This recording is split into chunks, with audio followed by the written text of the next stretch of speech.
The importance of your hips in steep climbing. So many people think that steep climbing is all about your core, and I would respectfully disagree. I don't think that having the strongest core in the world automatically is going to make you a really good steep climber.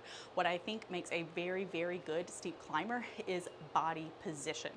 Steep climbing is more taxing on your arms, it is more taxing on our core, it's more taxing on the posterior chain. But with really great body positioning and also technique, we can kind of plug some of the energy leaks, if you will, when we are climbing steeper terrain. One of the things we really want to make sure of with steep climbing is, as much as possible, we are keeping our hips close to the wall. So when we are on steep terrain and our hips are coming away from the wall, so we're in more of this frog position like this is going to be so much harder on our fingers, on our arms, and everything in general. And it's a big energy leak. So we want to make sure as much as possible that we don't have those hips really far away from the wall. So how do we make sure that we can get the hips closer to the wall? Way number one is by turning a hip into the wall. Anytime we're doing something steeper, the more that you can turn your hips into the wall, the easier you are going to make a reach for you, and it's going to be less taxing. We always want to make sure when it's available to us that we are using that sideways motion of our hips to kind of lock us into different positions.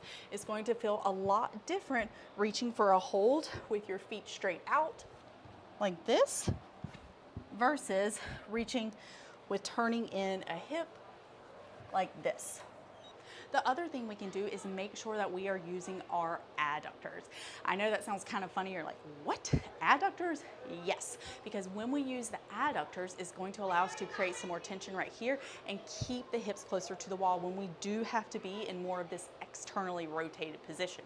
So we can practice being in an externally rotated position on the wall, which just means that our feet are kind of in that froggy position like this. But I want you to think about adductors, and what the adductors are going to do is you're going to kind of feel them pulling you towards the wall. I don't want you to squeeze your butt towards the wall.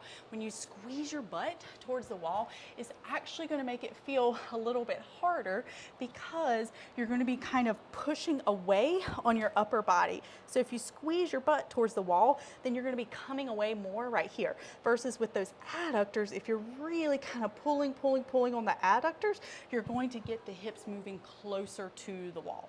The third thing that we can consider when we are thinking about our hips in steep climbing is that our feet are connected to our hips are connected to our core, which are connected to our arms. So really it's a whole kinetic chain consideration.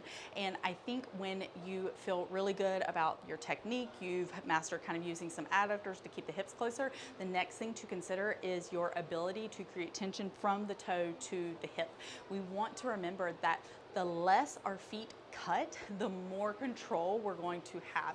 Yes, there are instances absolutely when it is more beneficial to let your feet cut. Don't worry, I understand that and I know that. But what I want you to keep in mind is that you can squeeze your glutes, you can use your adductors, but if your feet are not being the glue kind of that completes that system, then you're missing a big part. If you look here, and I'm using some pretty small holds for my feet.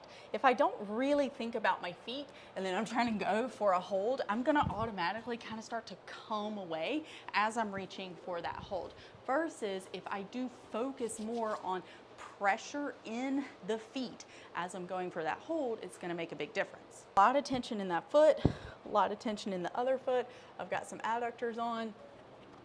And so notice when I went for the hold, I wasn't coming away. And that's because my feet were keeping my hips closer to the wall. Lots of other things that can benefit us with steep climbing.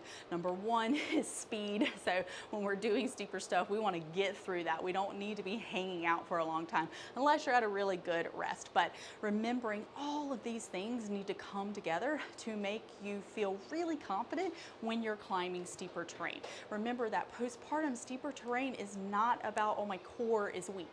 It's not. I don't want you to tell yourself that your core is strong, your core is resilient. We want to remember that there are lots of other things like our hips, like our toes, like our body position that go into making us feel more confident and stronger on steeper terrain. And that is your benchmark why hips matter for steep climbing.